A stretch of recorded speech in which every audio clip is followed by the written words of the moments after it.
മാറ്ററിലോട്ട് പോകാം. അപ്പം ചേട്ടൻ്റെയും ചേച്ചിയുടെയും love marriage ആണോ അറേഞ്ച് മാരേജ് ആണോ, ലവ് സ്റ്റോറി ഒന്ന് പറയാമെന്ന് ചോദിച്ചവർക്ക് വേണ്ടിയിട്ടുള്ള വീഡിയോ ആണ് ഇത്. അപ്പോൾ ഇത് നമ്മുടെ ലവ് സ്റ്റോറി പറയുന്ന വീഡിയോ ആണ്.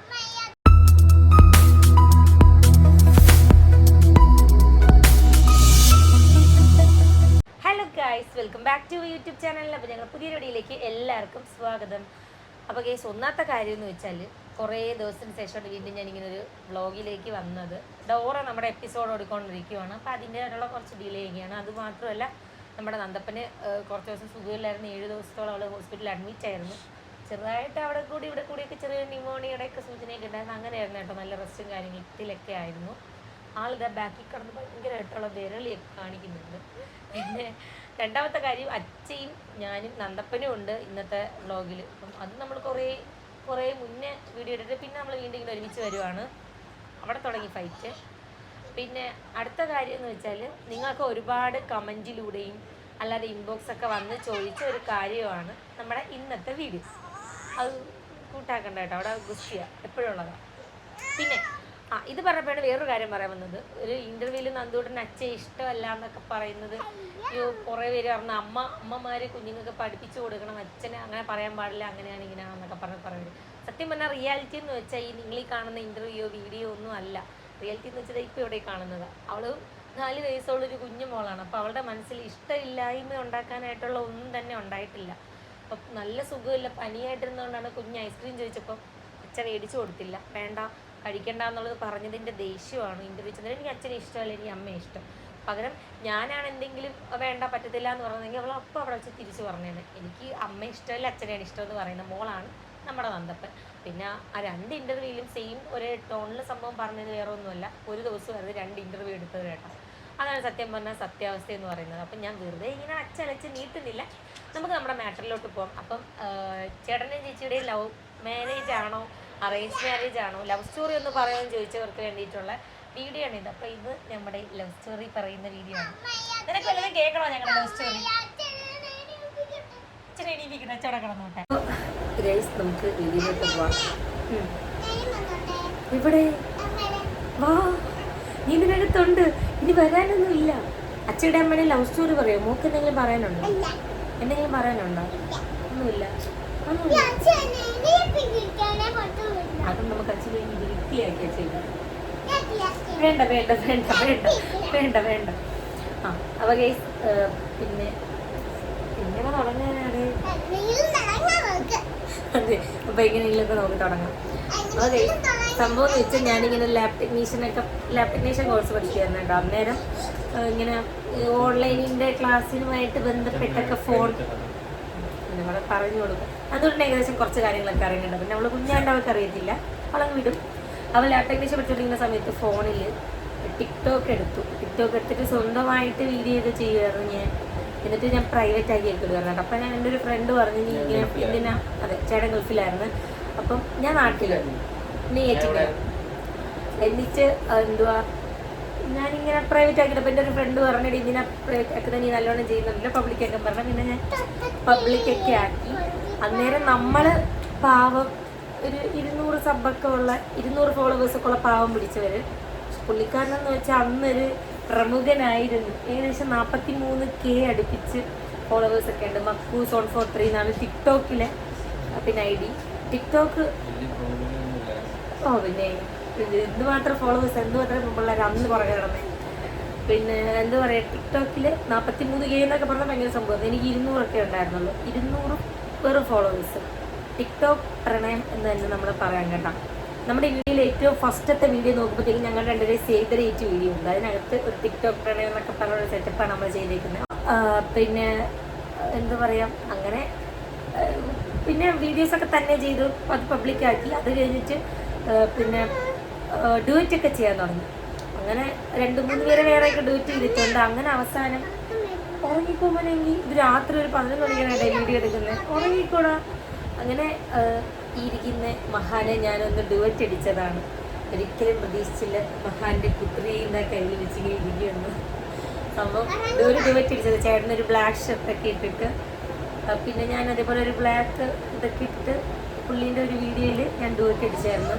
സംഭവം ഭയങ്കരമായിട്ട് അങ്ങ് കയറി റീച്ച് ആയല്ലേ. ഇയാൾ ഡുവറ്റ് അടിച്ചതിൽ ഏറ്റവും കൂടുതൽ ലൈക്ക് ഉണ്ടായിരുന്ന എൻ്റെ വീഡിയോക്കാണ്. ഞാനായിരുന്നു. ആയിരിക്കുമോ? ഞാനായിരുന്നു ഗൈസ്. സംഭവം ഇപ്പം നിങ്ങൾക്ക് തെളിവ് കാണിച്ചു തരാൻ പറ്റില്ല, അതുകൊണ്ട് ഞാൻ കാണിക്കുന്നില്ല.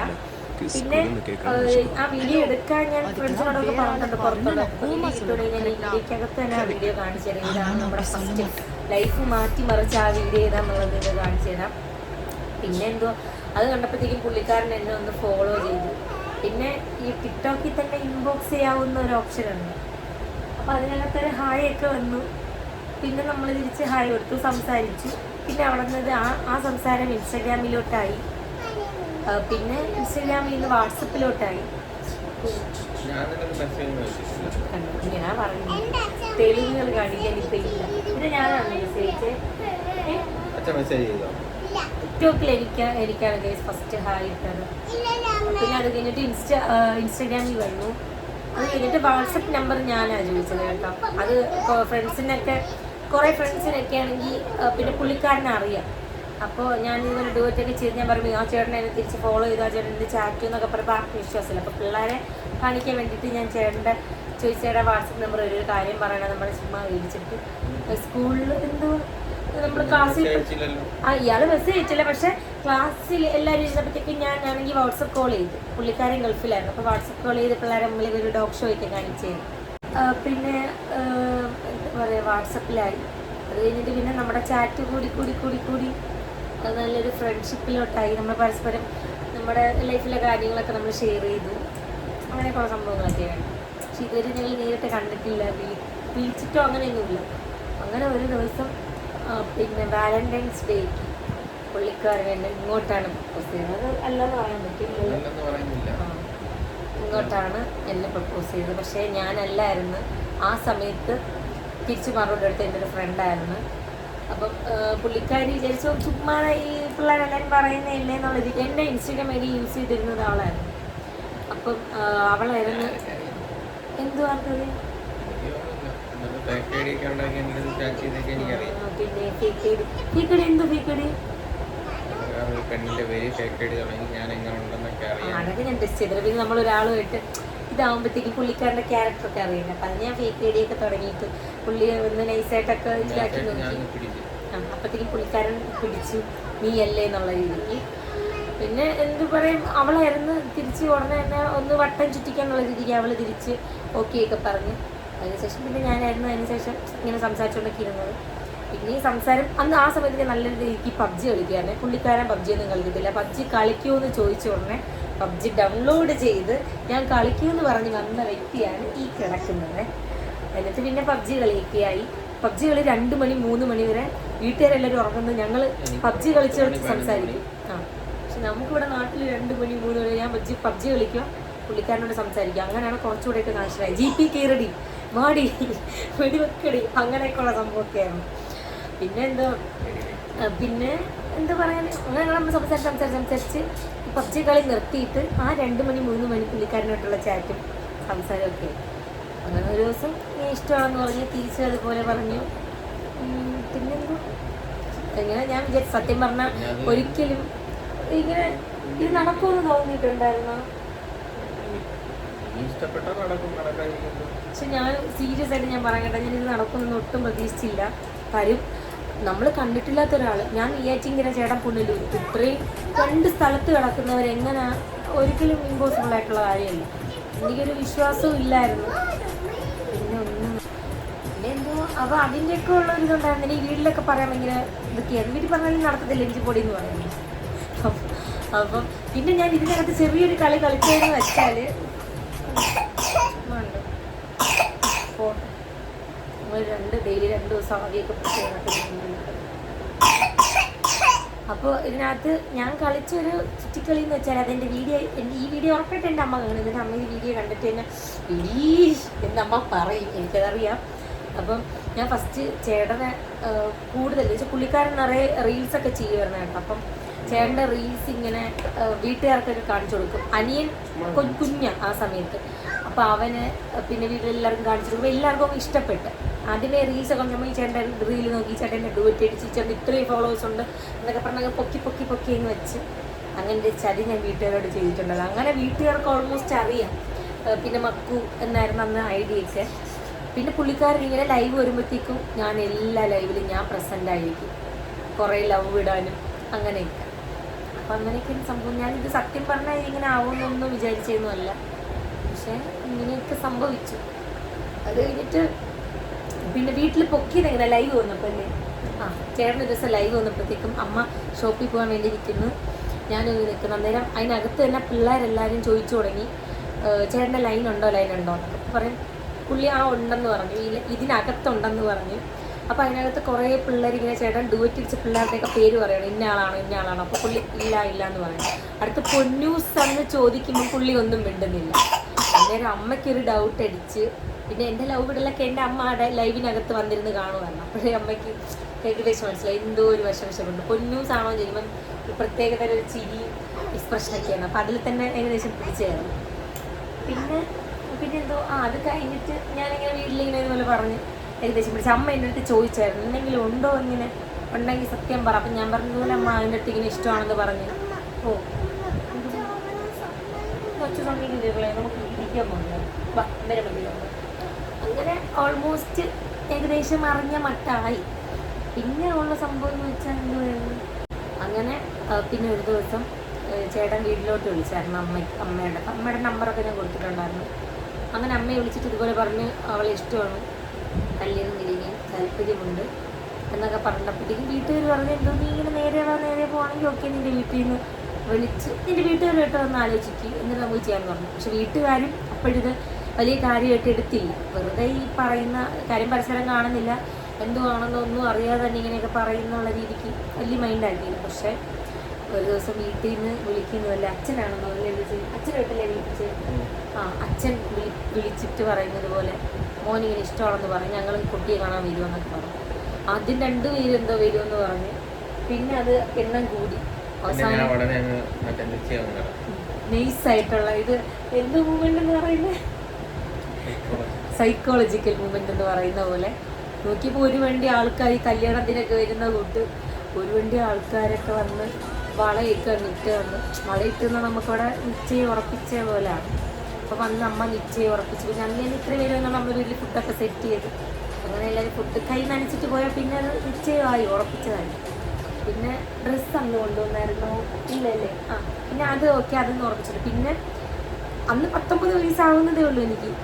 പിന്നെ 19 വയസ്സ് ചേട്ടനെന്ന് 24. എന്നിട്ട് എന്തോ പെണ്ണിൻ്റെ വീട്ടിൽ ചെക്കൻ്റെ വീട്ടിലോട്ട് പോകുന്ന ചടങ്ങായിരുന്നു. അങ്ങനെ പോയി കണ്ടു, ഇവിടെ എല്ലാം ഇഷ്ടപ്പെട്ടു.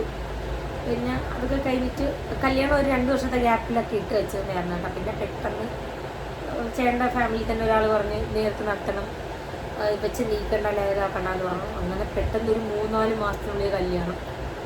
അങ്ങനെ എല്ലാം വളരെ പെട്ടെന്ന്. അതെ, പിന്നെ പെട്ടെന്നായിരുന്നു കല്യാണമൊക്കെ.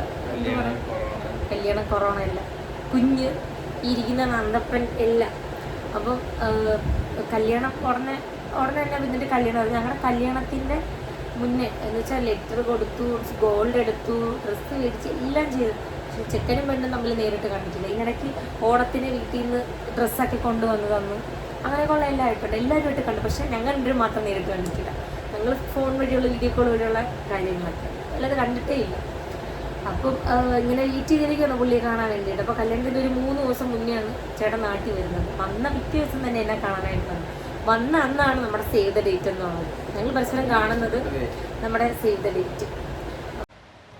പിന്നെ ആദ്യമായിട്ട് ഞാൻ വീഡിയോയിലൊക്കെ കാണുമ്പോൾ ഭയങ്കര സൈസും മീശയൊക്കെ ഇങ്ങനെ നോക്കുമ്പോൾ വലിയൊരു മനുഷ്യനെയൊക്കെ പോലെ തോന്നി. എനിക്ക് അങ്ങനെ പേടിയായിരുന്നു കേട്ടോ. എല്ലാവരും പറയാറുണ്ട് ഇച്ചിരി ഉള്ളൂ, ഞാൻ ഭയങ്കര ഹൈറ്റൊക്കെ കുറവാണ്. അപ്പോൾ പുള്ളിക്കാർ ഇത്രയും ഭയങ്കര ഇതൊക്കെ വീടിനടുത്തുള്ളവരെല്ലാവരും അങ്ങനെയായിരുന്നു പറഞ്ഞത്. പക്ഷേങ്കിൽ നേരിട്ട് കണ്ടപ്പോഴത്തേക്കും ഞാൻ ഞെട്ടിപ്പോയി. എനിക്ക് നേരിട്ട് കാണുമ്പോൾ ഭയങ്കര പേടിയായിരുന്നു. കാര്യം മുഖത്ത് പോലും നോക്കാൻ പറ്റാതെ ഞാൻ പേടിച്ച് ഭയങ്കര പട്ടിഷയായിരുന്നു കേട്ടോ ഞാൻ അന്നേരം. കാര്യം ഫസ്റ്റ് കാണുന്നതല്ലേ, അതിൻ്റെ ഭയങ്കര പട്ടിഷയൊക്കെ ആയിരുന്നു. നോക്കിയപ്പം ഭയങ്കര മെലിഞ്ഞിട്ട് വീഡിയോയിലൊക്കെ കാണുന്ന പോലെ നല്ല ഇച്ചിരി ഉണ്ടായിരുന്നുള്ളൂ. അന്നേരം ഇഷ്ടപ്പെട്ടു. ഇപ്പം സെറ്റായി. ഇപ്പോഴാണ് കല്യാണം കഴിഞ്ഞതിന് ശേഷം വേണ്ട ഞങ്ങൾ 2 പേരും തടി വെച്ച്. അത് ഞങ്ങളുടെ ആ വീഡിയോ എടുത്ത് നോക്കിയാൽ നിങ്ങൾക്ക് കാണാൻ പറ്റും. ഞങ്ങൾ 2 ഇച്ചിരിയേ ഉള്ളൂ. ഇതിനകത്ത് ഇടയ്ക്കിടയ്ക്ക് ഞങ്ങളുടെ റീൽസൊക്കെ ഞാൻ ഇതിനകത്തിട്ട് നിങ്ങൾക്ക് കാണിച്ചു തരാം. ഞങ്ങളുടെ റീൽസ് കണ്ടാൽ ചിരിച്ചാവും. പിന്നെ അതേപോലെ തന്നെ ചേട്ടനൊരു 40K ആയി കഴിഞ്ഞപ്പോൾ പെട്ടെന്ന് ഞാനൊരു കയറ്റം അങ്ങോട്ട് കയറി. 235K ഫോളോവേഴ്സും പിന്നെ 2.2 മില്യൺ ലൈക്സ് ഒക്കെ ആയി എനിക്ക് ടിക്ടോക്കിൽ. കാര്യം ഞാൻ വിജയണ്ണൻ എന്നും പറഞ്ഞുകൊണ്ട് ഒരു കോമഡി ഇട്ട ആൾക്ക് ഒരു സാധനം ചെയ്തിട്ടുണ്ടായിരുന്നു. ഇപ്പോഴും എൻ്റെ ഈ യൂട്യൂബിനകത്ത് ഇൻസ്റ്റാഗ്രാമിനകത്തും ചിലരൊന്ന് കമൻറ്റ് ഇടും, അയ്യോ ഇത് നമ്മുടെ വിജയണ്ണനല്ലേ എന്നുള്ളത്. ഇപ്പോഴും എന്നെ ട്രോളി വീഡിയോസ് യൂട്യൂബിനകത്ത് കിടപ്പുണ്ട്. വിജയണ്ണൻ ആൾക്കെന്ന് പറഞ്ഞാൽ അടിക്കുമ്പോൾ കാണാൻ പറ്റും, എൻ്റെ വിജയണ്ണനല്ലേ എന്നൊക്കെ പറഞ്ഞുകൊണ്ടൊരു സാധനം. അപ്പം അത് ഇട്ടതും ഞാനങ്ങ് ഭയങ്കരമായിട്ടങ്ങ് കയറിയായിരുന്നു. അപ്പം പിന്നെ ഞങ്ങളുടെ കല്യാണവും എൻ്റെ വിജയണ്ണൻ എന്നുള്ള രീതിക്കായിരുന്നു. പിന്നെ ഇത് ചേട്ടൻ അറിയപ്പെടുന്ന ആ സമയത്തൊക്കെ എൻ്റെ വിജയണ്ണനെ കിട്ടി എന്നുള്ളത് ഞങ്ങളുടെ കല്യാണ വീഡിയോയിലും എല്ലാം അങ്ങനെ അവരെ ഒന്നിക്കുകയാണ് ഗൈസ് എന്നൊക്കെ പറഞ്ഞ് അങ്ങനെ ഭയങ്കര രസമായിരുന്നു കേട്ടോ. ഞങ്ങളുടെ കല്യാണം കഴിഞ്ഞിട്ട് ഞങ്ങൾ കാറിൽ പോകുന്ന വീഡിയോസൊക്കെ ഞാൻ ഇതിൻ്റെ ഇടയ്ക്കിടയ്ക്ക് ഇങ്ങനെ കാണിക്കാം. പിന്നെ എന്തോ ചേട്ടനെന്നെ കണ്ടിട്ട് എന്തോ തോന്നി? എന്നെ കണ്ടിട്ട് എനിക്ക് എന്തോ തോന്നാണ്? ഫസ്റ്റ് കണ്ടപ്പോൾ ഇങ്ങനെ പ്രതീക്ഷിച്ചിരുന്ന എന്തോന്നു ഈ ഫോട്ടോയിലൊക്കെ കണ്ടുള്ള ഫിൽറ്ററൊക്കെ ഇട്ട് അന്ന് കുരുവൊന്നും ഇല്ലായിരുന്നോ? ഇന്നാണ് ഈ കണ്ടതൊക്കെ വായിക്കും വലിച്ച് കുരുക്കളൊക്കെ ആയിരുന്നു. നമ്മളെ സൗന്ദര്യത്തെ അല്ലല്ലോ സ്നേഹിക്കേണ്ടത്. പിന്നെ അങ്ങ് പറയുമായിരുന്നല്ലോ എനിക്കങ്ങ് മുടി നീണ്ടതാണ് ഇഷ്ടം. ഭയങ്കര നുണയനാണ് കേട്ടാ. ഈ വീഡിയോയിൽ വരുമ്പോൾ ഒന്ന് അല്ലാത്തപ്പോൾ വേറെ ഒന്ന്. ഇപ്പോഴാണ് ഇത്രയും ഷോർട്ട് ഹെയർ എനിക്കുള്ളത്. നേരത്തെ എൻ്റെ ഓൾഡ് വീഡിയോസ് എടുത്ത് നോക്കി, സേവ് ദ ഡേറ്റ് വീഡിയോ എടുത്ത് നോക്കിയാൽ കാണാം നല്ല മുടിയുണ്ട്. ബാക്കിന് താഴെ വരെ എനിക്കിങ്ങനെ ലോങ് ഹെയർ ഒക്കെ ആയിരുന്നു. അന്നേരം നമ്മളിങ്ങനെ പുകഴ്ത്തു പോവാം നിൻ്റെ ലോങ് ഹെയർ. പിന്നെ എന്തുവായിരുന്നു പറയാൻ പറ്റത്തില്ല ഗൈസ്. ഓരോന്ന് പറഞ്ഞ് നമ്മളങ്ങ് ഇതാക്കിക്കളഞ്ഞു. ഇപ്പം ഇരുന്ന് നോക്ക് പറയുന്നത്. ആ സമയത്ത് പെണ്ണ് കിട്ടാൻ ഭയങ്കര പാടായിരുന്നു. കണ്ട അന്ന് ആ സമയത്ത് പെണ്ണ് കിട്ടാൻ പാടായിരുന്നു, അതുകൊണ്ടാണ്. ഇപ്പോഴാണ് ഈ കിട്ടുമായിരുന്നു അറിയത്തില്ല. ആ ഒരു സമയത്ത് എന്നെ ചതിച്ചതാ ഗൈസ്, ചതിച്ചതാ. അതുകൊണ്ട് ഇപ്പം എന്താ എനിക്ക് സുന്ദര കുട്ടനെ കിട്ടിയില്ല, ഒരു കൃമിയടി. ഈ നോക്ക് കുത്തി മറിയുവാ ബാക്കി കിടന്നിട്ട്. പിന്നെ വേറെ ഉള്ളവർ കുറേ വേറെ ചോദിച്ചതെന്ന് വെച്ചാൽ അന്ന് 2020 ഞാൻ 2000-ലാണ് കേട്ടോ എൻ്റെ ഡേറ്റ് ഓഫ് ബർത്ത് വരുന്നത്. ഇപ്പം എനിക്ക് എനിക്കിപ്പോൾ ചേട്ടൻ 94, ഇപ്പം എനിക്ക് 24 വയസ്സാണ്. ചേട്ടൻ ഇപ്പം 13 ആയി. നന്ദപ്പൻ ഇപ്പം 4 വയസ്സാണ്. കല്യാണം കഴിഞ്ഞിട്ട് ഞങ്ങൾ 4 വർഷം ആയതുള്ളൂ. പക്ഷേ നന്ദുടെ 4 വയസ്സാണ്. കല്യാണം കഴിഞ്ഞ് ആ മന്ത് തന്നെ പ്രഗ്നൻ്റ് ആയി എന്നുള്ളതാണ് നിങ്ങളുടെ ഒരു ഇത്. അതുപോലെ നന്ദപ്പൻ്റെ കേസ് നമ്മൾ ഇതിൽ മുന്നുള്ള വീഡിയോ പറഞ്ഞിട്ടുണ്ട്. അവൾ 8 മന്ത് ബേബിയാണ്. അപ്പോൾ അതുകൊണ്ടാണ് അവൾ കുഞ്ഞായിട്ടിരിക്കുന്നത്. വീഡിയോയിലൊക്കെ അവൾ വലിയ ചേച്ചിയൊക്കെ പോലെ ഇരിക്കും, പക്ഷെ അവൾ കുട്ടിയാണ്, കുഞ്ഞനാണ്. പിന്നെ എന്താ പറയുക, ഇതാണ് നമ്മുടെ ലവ് സ്റ്റോറി എന്ന് പറയുന്നത്. പിന്നെ ഈ പറയുന്ന പോലെ ഭയങ്കരമായിട്ടുള്ള കഥയും ബഹളവും വഴക്കും ഒന്നുമില്ല. പിന്നെ കുടുംബത്തിൽ കുറച്ച് ഇഷ്യൂവും കുറേ പേര് പിണങ്ങി കല്യാണത്തിന് വരാതിരിക്കുന്നുണ്ട്. കാര്യം എനിക്ക് ആ സമയത്ത് എനിക്ക് ഒരു പട്ടാളക്കാരൻ്റെ ഒരു കല്യാണമൊക്കെ വന്നായിരുന്നു. ഇപ്പം എവിടെ പോവായിരുന്നു? പോസ്റ്റിംഗ് കിട്ടുന്ന അവിടെ പോയി ജീവിക്കായിരുന്നു കേരളത്തിൽ. അതെ അതെ, എനിക്ക് ബ്ലോഗൊന്നും ഇടൂലായിരുന്നല്ലേ. അങ്ങനെയൊന്നുമല്ല, എനിക്ക് അങ്ങനെയൊന്നും ഇല്ലായിരുന്നു. പിന്നെ ഈ പറഞ്ഞാൽ ഈ ഇഷ്ടം സമ്മതിച്ചിരുന്നൊന്നുമില്ല. നീ പുള്ളിക്കാരൻ നേരെ വാ എന്നുള്ളൊരു ഇതുകൊണ്ടാണ് നോക്കാം എന്ന് വീട്ടുകാർ വിചാരിച്ചത്. പക്ഷെ ഇങ്ങനെ ആവുന്നൊന്നും ഒട്ടും പ്രതീക്ഷിച്ചില്ല. ഇപ്പോഴും സത്യം പറഞ്ഞാൽ വിശ്വസിക്കാൻ പറ്റുള്ള. പിന്നെ എന്തോ ഇങ്ങനെയാണ് നമ്മുടെ ലവ് സ്റ്റോറി. 4 വർഷമായി കല്യാണം കഴിഞ്ഞിട്ട്. പിണക്കങ്ങളും അടിയും കുസ്തിയും എല്ലാം ഉണ്ട് കേട്ടോ. നിങ്ങൾ വീഡിയോയിലൊക്കെ കാണുമ്പോൾ അയ്യോ ചേട്ടനും ചേച്ചി എന്തിനാ അങ്ങനെയൊന്നുമില്ല. നമ്മൾ തമ്മിൽ ഭയങ്കര അടി ഉണ്ടാവുന്നു. പിന്നെ ഒരാഴ്ച ഞങ്ങൾ 2 ദിവസം ഡിവോഴ്സ് വരെ ഞങ്ങൾ ചിന്തിക്കും, അമ്മാതിരി അടി ഉണ്ടാവും. പിന്നെ ഉണ്ടായിട്ട് ഒരു അരമണിക്കൂർ. അത് കഴിഞ്ഞിട്ട് പിന്നെ നമ്മളെപ്പോലെ സ്നേഹിക്കുന്നത് വേറെ ആരുമില്ല. സത്യം പറഞ്ഞാൽ ഏതൊരു കുടുംബജീവിതത്തിലും പറയുന്ന പോലെ അടിമകളൊക്കെ ഉണ്ടെങ്കിലല്ലേ ഇതൊരു ഗുമ്മാവത്തുള്ളൂ. ഞങ്ങൾക്ക് എപ്പോഴും അടിയാവാം. സത്യം പറഞ്ഞാൽ രസമാണ്.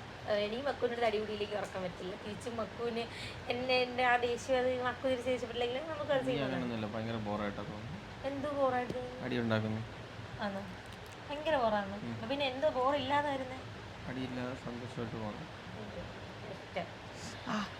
പിന്നെ എന്തോന്ന് ഗൈസ്, വേറെ ഒന്നുമില്ല. പിന്നെ കുറേ ചോദിച്ചു ഉപ്പുമുളകിൻ്റെ കാര്യം ചോദിച്ചിട്ടുണ്ടായിരുന്നു. ഇതുവരെ ഞാൻ മറുപടി തരാത്തതും കുറേ ഒരു കമൻറ്റ് ചെയ്യുന്നു അവളുടെ വായിൽ പഴമാണ്, അവൾ അതിന് മാത്രം മറുപടി തരത്തില്ല എന്നൊക്കെ. സംഭവം എന്ന് വെച്ചാൽ ഉപ്പുമുളക് നമ്മൾ ചെയ്തുകൊണ്ടിരുന്ന സമയത്ത് നന്ദപ്പന് ഫിലിമിൻ്റെ ഒരു ഓപ്പർച്യൂണിറ്റി വന്നു. മെയിൻ നല്ലൊരു ക്യാരക്ടറാണ്.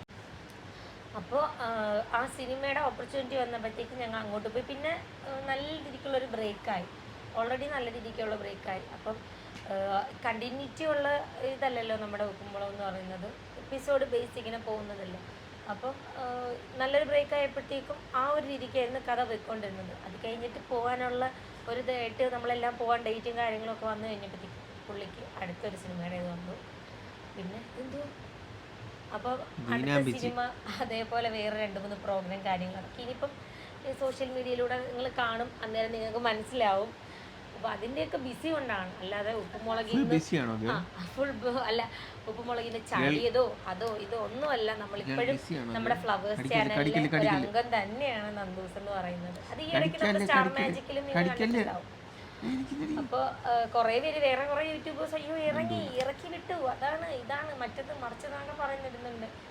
നമ്മൾ അതിനുള്ള മറുപടി റിപ്ലൈ ഒന്നും കൊടുക്കുന്നില്ല. പിന്നെ ഈ പറഞ്ഞ പോലെ ലച്ചുവിന്റെ മോളായിട്ട് ഇപ്പോഴും അക്സെപ്റ്റ് ചെയ്യാൻ പറ്റുന്നില്ല. പെട്ടെന്ന് ഇത്രയും വലിയൊരു ഇതിങ്ങനെ ഒരു കുട്ടീനെ നമ്മൾ കൊണ്ടുവരുമ്പോഴത്തേക്കും എന്താ പറയാ, അതൊക്കെയാണ് ഉപ്പുമുളകിലെ വിശേഷം എന്ന് പറയുന്നത്. എല്ലാവരും കമന്റ് ഇട്ട് ഒരുപാട് പേര് ചോദിക്കുന്നുണ്ട്, അപ്പോൾ അതിനുള്ള റിപ്ലൈ ആണ്. പിന്നെ അടുത്തെന്തോ പിന്നെ വേറെ ഒന്നുമില്ല, ഞങ്ങൾ കിടന്ന് ഉറങ്ങാൻ പോവുകയാണ്. അപ്പോൾ ഇത്രയേ ഉള്ളൂ ഗൈസ് നമ്മുടെ ലവ് സ്റ്റോറി എന്ന് പറയുന്നത്. ഇനി അടുത്ത വീഡിയോയിൽ കാണാം. അതുവരേക്കും എല്ലാവർക്കും ബൈ.